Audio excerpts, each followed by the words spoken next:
10,000 foot की बुलंदी से गिरने वाली लड़की ने जंगल में 11 दिन कैसे गुजारे। ये 1971 की बात है।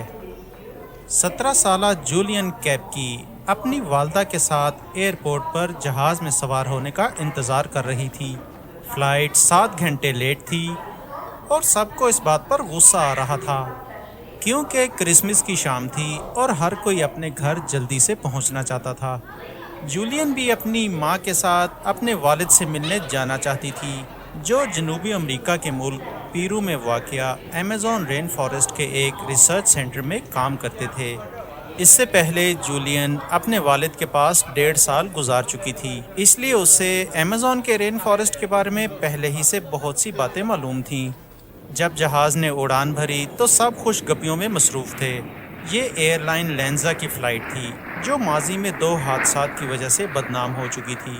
उन्होंने ये सोचकर कि फ़्लाइट का दौरानिया सिर्फ 1 घंटे है, इस जहाज़ में बैठने का फ़ैसला कर लिया था। और उस दिन भी मौसम ख़राब ही था। कुछ देर तो सफ़र बहुत पुरसकून गुजरता रहा, लेकिन फिर जहाज़ को काले बादलों ने आन घेरा और जहाज़ ने हचकोले खाने शुरू कर दिए। अच्छी भली पुरसकून फ़्लाइट में हलचल सी मच गई। बाहर गरज चमक हो रही थी और झटकों की शिद्दत में इजाफा होना शुरू हो गया। सीटों के ऊपर मौजूद केबिन में से चीज़ें उनके सरों पे गिरना शुरू हो गईं और सब चीखना शुरू हो गए। जूलियन और उसकी माँ ने भी घबराकर एक दूसरे का हाथ मजबूती से पकड़ लिया। उन दोनों की आंखों में भी खौफ झलकने लगा। झटके बहुत ही शदीद थे, यकीनन कोई बड़ी गड़बड़ थी। 21,000 फुट की बुलंदी पर जहाज़ तूफान में घिर चुका था। फिर जहाज़ ऊपर नीचे होने लगा और केबिन में मौजूद तमाम चीज़ें मुसाफिरों के सरों पर आ पड़ी। खौफ के मारे जूलियन ने अपनी आंखों को ज़ोर से बंद कर लिया था। फिर उसकी आंखें उस वक़्त खुली जब एक ज़ोरदार बिजली जहाज़ से टकराई। इससे जहाज़ के फ्यूल टैंक में आग लग चुकी थी और जहाज़ का एक पर टूटकर गिर चुका था। अब क्या था, जहाज़ ने नोज़ डाइव लगा दी। इससे पहले कि जूलियन कुछ समझ पाती, 10,000 फुट की बुलंदी पर जहाज़ टुकड़े टुकड़े हो गया। जहाज़ की सीट के साथ चिपकी जूलियन अब अकेली ज़मीन की तरफ गिर रही थी। फिर एक ज़ोरदार झटके के साथ वो जंगल में जा गिरी और उसके बाद चरागों में रोशनी ही ना रही। जब होश आया तो क्या देखती है कि वो जंगल में बिल्कुल तन्हा है। उसने चीखो पुकार की, लेकिन दूर दूर तक कोई शख्स मौजूद नहीं था। पाँव से एक सैंडल भी गायब थी और मोटे शीशों वाली नज़र की ऐनक भी कहीं दूर जा गिरी थी। उस ऐनक के बगैर उसे कुछ साफ दिखाई भी नहीं दे रहा था।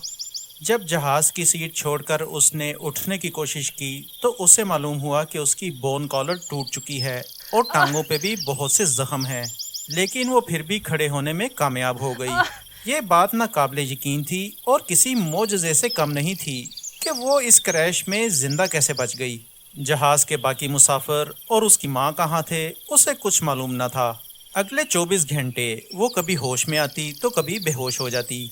आखिरकार जब होश में आई तो चीख चीख कर अपनी माँ को पुकारने लगी। उसे कुछ मालूम न था कि उसे कहाँ जाना है। वो अपने एक जूते से ज़मीन को चेक कर करके आगे बढ़ने लगी। उसे लगा कि उसके करीब दरख्तों पर सांप हैं, लेकिन वो उनको छेड़े बगैर आहिस्ता आहिस्ता आगे बढ़ती गई। तमाम चोटों और ज़ख्मों के बावजूद उसने फ़ैसला किया कि वो इस मुश्किल का मुकाबला करेगी। यूं ही एक रात गुजर गई। अगले दिन जब वो खाना तलाश कर रही थी तो उसे आसमान पर जहाज़ों के उड़ने की आवाज़ आई, जो गुमशुदा जहाज़ के मलबे की तलाश में वहाँ का चक्कर लगा रहे थे। लेकिन जंगल इतना घना था कि वो उसे देख भी ना सकते थे। थोड़ी देर के बाद वो जहाज़ भी चले गए और फिर इसे यकीन हो गया कि इस जंगल में उसने अकेले ही गुजारा करना है। इत्तेफाक से इसे क्रैश की जगह से एक टॉफ़ियों का पैकेट मिल गया, जो इसने अपने आइंदा 10 दिन के खाने के लिए रख ली। फिर इसे एक और आवाज़ सुनाई दी, जिससे इसकी उम्मीद और बंध गई, और ये थी बहते पानी की आवाज़। इस वक्त उसे अपने वालिद के साथ गुजारे हुए टाइम का फ़ायदा हो रहा था, क्योंकि वो इस माहौल से पहले ही कुछ वाकिफ़ थी। वो इसे बता चुके थे कि बहते पानी का मतलब है कि वहाँ इंसान भी मौजूद होंगे। वो सांपों और जंगली जानवरों से बचते बचाते उस नदी के पास पहुँच गई। अब उसके प्यास बुझाने का मसला भी हल हो गया। सख्त गर्मी थी और वो भूख से निढाल भी थी। اس موسم میں کسی درخت پر کوئی پھل نہ تھا۔ جنگل میں دن میں سخت گرمی اور رات کو سخت سردی ہوتی تھی۔ کچھ دن اسی طرح وہ بھٹکتی رہی، پھر آخر کار ایک بڑے دریا کے پاس پہنچ گئی، لیکن وہاں بھی کسی انسان کا نام و نشان نہ تھا۔ اب اس نے پیدل چلنے کی بجائے دریا کے بہاؤ کے ساتھ ساتھ تیر کر سفر کاٹنا شروع کر دیا، لیکن رات کو سونے کے لیے اسے دریا کے کنارے لیٹنا پڑتا، جہاں پر اسے بہت سے کیڑے کاٹتے۔ اس کا جسم زخموں سے بھر چکا تھا۔ 10 دن اس نے جنگل میں ایسے ہی گزار دیے۔ بالآخر اس کی جان میں جان آئی جب اس کی آنکھوں نے دریا کے کنارے پر کھڑی ایک خالی کشتی دیکھی۔ کشتی کے پاس جنگل میں ایک راستہ بنا ہوا تھا۔ وہ اس راستے پر چلنا شروع ہو گئی۔ چلتے چلتے اسے کھجور کی پتیوں سے بنا ہوا ایک گھر نظر آیا۔ وہ گھر اس وقت بالکل خالی تھا، لیکن وہاں ایک پانی کی موٹر تھی اور مٹی کا تیل تھا۔ اس کے ہاتھ کا زخم بہت بڑا ہو چکا تھا اور انفیکشن اتنا بڑا تھا کہ اس کے اندر کیڑے پڑ چکے تھے۔ اسے یاد آیا کہ ایک دفعہ اس کے والد نے ان کے پالتو کتے کے جسم پر زخم کو صاف کرنے کے لیے مٹی کا تیل استعمال کیا تھا، لہٰذا اس نے بھی مٹی کا تیل لے کر اپنے زخم کو صاف کرنا شروع کر دیا۔ زخم سے کیڑے کھینچ کھینچ کر نکالنا بہت ہی تکلیف دہ عمل تھا۔ پھر جولین نے وہیں پر رات بسر کرنے کا فیصلہ کیا۔ اگلی صبح اس کے کانوں میں کچھ لوگوں کی آوازیں پڑی، جنہیں سن کے اس کی آنکھ کھل گئی۔ پہلے تو وہ سمجھی کہ شاید یہ کوئی خواب ہے، لیکن پھر وہ لوگ اس ویران سے گھر میں داخل ہو گئے۔ وہ جولین کو دیکھ کر ڈر گئے اور سمجھے کہ شاید یہ کوئی جل پری ہے جو دریا سے نکل کر وہاں آ گئی ہے۔